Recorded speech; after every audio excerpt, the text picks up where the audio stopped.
Bwana Yesu asifiwe. Bwana Yesu asifiwe sana, na kusalimu katika jina la Yesu.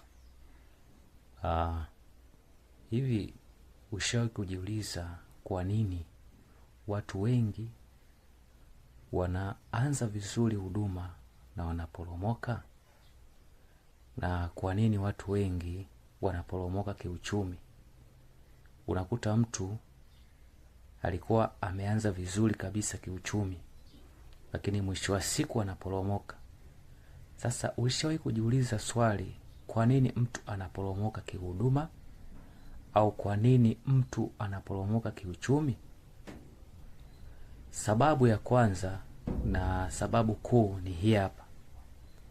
Ni kwamba watu wengi wanapoinuliwa, wanapobarikiwa, wanamsahau Mungu. Iwe ni katika mambo ya kiuchumi. Mtu anaweza akainuliwa, akabarikiwa kiuchumi, akapata mali, akapata fedha, lakini mwisho wa siku akamsahau Mungu wake. Moyo wake ukainuka, akamsahau kabisa Mungu wake, na akaanza kuleta dharau, akaanza kuleta kiburi juu ya mali, kuwadharau watu wengine, na ndio maana unakuta anaporomoka kiuchumi. Vivyo hivyo hata katika huduma. Mtu anaweza akaanza vizuri katika huduma, akawa ana huduma nzuri kabisa, huduma nzuri, huduma kubwa, ikakua, ikastawi, lakini mwisho wa siku huyu mtu anaweza akamsahau Mungu wake. Moyo wake ukainuka. Hakuna mwingine kama yeye wa kumshinda, anayemzidi labda upako. Mwisho wa siku huyu mtu anaweza akaanguka kihuduma. Huduma yake ikashuka. Na unaposoma kitabu cha Kumbukumbu la Torati sura ya 8 kuanzia mstari wa 11, anasema kwamba angalia sana usije ukamsahau Bwana Mungu wako, moyo wako usije ukainuka na kumsahau Mungu wako.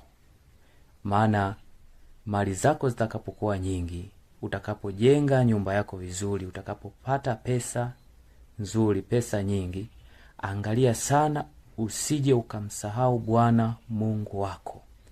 Ukiendelea hapo anasema kwamba Kumbukumbu 8:18 anasema kwamba bali utamkumbuka Bwana Mungu wako, yeye ndiye anayeweza kukupa, yeye ndiye akupaye nguvu za kupata utajiri, yeye ndiye akupaye nguvu za kupata hata huduma nzuri, kupata maisha mazuri, ndoa nzuri, biashara nzuri.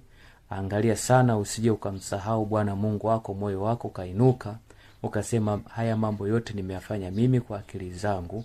Hapana, sio